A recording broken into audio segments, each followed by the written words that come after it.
Hello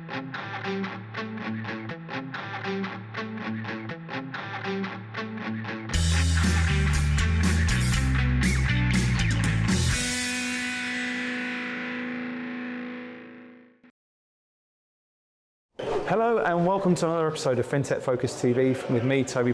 We are here in New York City at the TradingTech Briefing, brought to you by the A-Team Group, and it is my great pleasure to have back on the show Matt Rafalski. How you doing? Hey, thanks for having me again. Yeah, it's good to be back. It's been a while. Yeah, it's been a couple of years. And over at Velox now, and doing great things. Everything I've heard has been superb, so I know you've got a lot of big fans out there in the team and the marketplace. And Velox going from strength to strength. So you've just had John Butler up on the stage beforehand here at the briefing. He was talking a little bit about the lessons from buy and build. It's a subject which I think has been pretty dominant over the last few years, from going from buy or build to what's now morphed into as buy and build. Talk of the town, some really good work that's been going on to it all. Tell us a little bit about those lessons and where we sit today. Sure, absolutely. And just to kind of launch things here, Velox, we're an application development platform. We're built for capital markets. We have been in the space for about 7 years now, so it's a great topic to kind of explore deeply what we've seen. And traditionally, financial institutions have gone out and they've either bought what they needed, so thinking like off the shelf, certain applications, things like that. And then they have they have homegrown, they build it themselves. What we've seen in the past 3 years really take off is the idea of buy to build, buy and build, whatever you want to call it. That's where you buy the technology. Do you see a difference between buy and build and buy to build? Because I think that's quite an interesting. I see it as kind of the same. There's just a few different ways to kind of describe it. The buy to build model or buy and build model, we've just seen that really take off with, buy what you need, so an OMS or something like that, and then build around the rest with a development platform. And the benefits of doing that is, execution risk. A lot of times that we see teams will deliver projects late and not on time, and it's over budget. So if you do it on a development platform, you have everybody doing it the same way. You're able to deliver faster, so you can get rid of that execution risk of that actual project. The time to market, the overall cost of it, if you have everybody doing it the same way inside a development platform, that's not restricted like a black box, but open-ended that you can do in Java or something like that, really allows the team to plug and play as guys go. They keep doing it the same way. So you're not left with spaghetti code and a mess on your hands. Yeah, and it's a really interesting sort of space for it to come in. So tell me, when we focus back on those lessons, and I do think there's been, as you say, this last 7 years has been a really interesting journey on that process. And I think it's been much more about sort of building those bespoke sort of processes for people to work with. Tell me about, when lessons always talks about learnings as much as successes, doesn't it? Tell me what the sort of content of what John and you guys have been seeing and talking about. Sure, I think a lot of it's the adoption of trying it a different way. We've seen for a long time it was only buy or build internally, and those were the only options. So what I'm saying is in the last 3 years we've seen a lot more adoption for people that are interested to do it differently, and that's really hard to do in a financial institution because things have been going for so long a certain way. It's hard to break those molds or take that risk on. So I think that one of the biggest lessons that we've learned is the adoption in the market, and then the benefits that come along with that. The resiliency and then the scalability of using a development platform to take those businesses to the next level and into the future. And Velox has obviously been sort of front and center of all of this, and you guys have got a super bright team. You've been doing some really good use cases, some great things in the middle of it. Tell us how you've fitted in and what some of the successes that you've helped.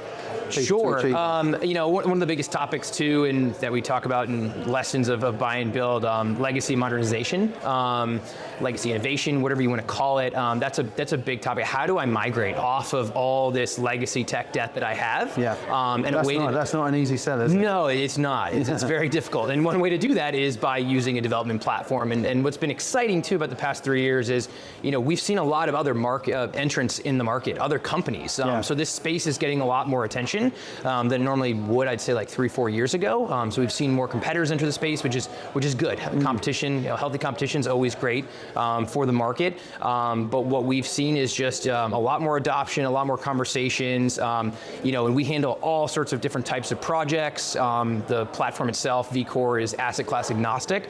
So we had use cases across equities and structured products. And within those veins, we've seen a lot of, as you've seen growth in the market, like around ETFs. We do a lot of custom work around ETFs, so like create redeem platforms, market making, things like that. So where the market goes, the technology follows, and that's been a really big vein for us, working in that kind of ETF space right now and seeing just so much growth, and we're excited for the growth ahead within the ETF market.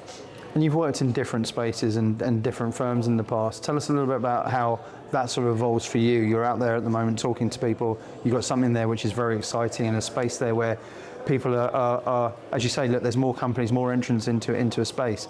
I always think when people talk about that, there's the old Starbucks theory that when a Starbucks comes up on a high street, the other coffee shops, the independent coffee shops, do more business and more trade because of it. Is that that to me feels a little bit like something we're seeing at the moment within this space as well, right? Absolutely, and it goes back to the lessons learned, buy and build and whatnot. And one thing that we've seen is this traditional mold of vendor and client relationship. We have to break that mold. We have to really form true partnerships. Really understand the teams that we work with. And if you have that true partnership, then those clients of yours truly set you up for success in the way that they are doing their project planning and things like that. So that's been something that we've seen, and a big lesson learned of. It's not just going to be this typical kind of potentially contentious relationship.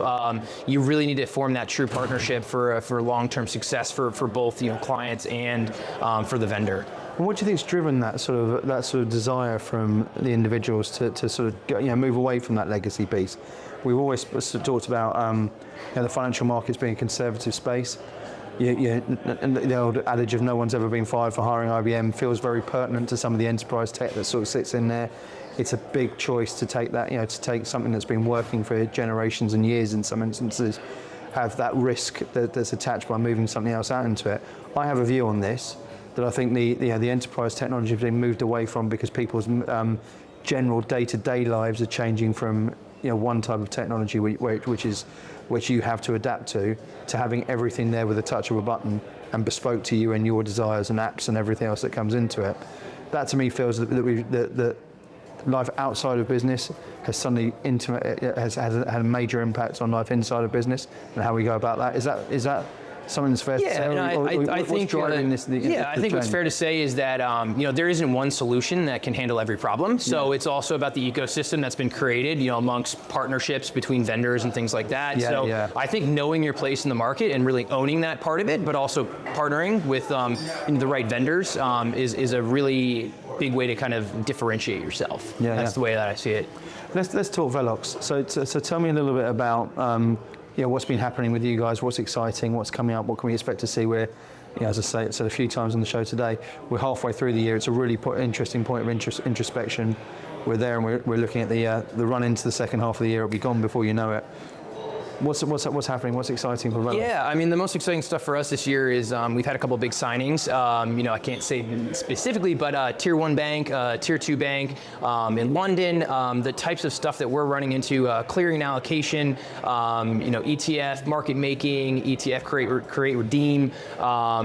We're also doing a lot on the, which is relevant right now, risk monitor. We're doing a risk monitor build for a new potential client. Obviously with all the volatility in the market, with everything going on, even with just the past couple days with drop. I think you can say that at any time over the last 2 years. I could, and it could be almost anything that I'm referring to. This interview could have been done 6 months ago. It would have been the same thing. So just addressing some of those needs in market volatility and building a real-time risk monitor, things like that, have been some really exciting projects. And then our bread and butter, building EOMS, on top of and around that legacy modernization piece, working very closely with clients and training and expanding our reach within the institutions that we have under the umbrella today. Fantastic. And with regards to where the future of the industry goes, you mentioned that sort of volatility piece. If you're looking, and we've seen a lot of conversation out there today, I think probably, as I said a couple of times, the sort of watchwords seem to be productivity and efficiency. Buy and build remains a theme that comes through. We've seen AI, but it's been spoken a lot about beforehand. But all of it is underpinned by this volatility that we're talking about. And as you say, any sort of day you've got a different thing which people can be talking about that's driving some sort of part of the market there. And I feel like we're evolving as a marketplace into something there where we can adapt to pretty much anything. It's kind of like, right, we know that uncertainty is the certain right now. Yeah. And so let's crack on and deal accordingly with it all. So if you were to look at the wider picture and say, look, this is some of the things I expect to see in the marketplace from either a tech-driven or trend-driven, or what's going to be hot, what would you say some of the things there which would be? Yeah, I mean, in my space specifically, development platforms, obviously AI is a big hot topic right now.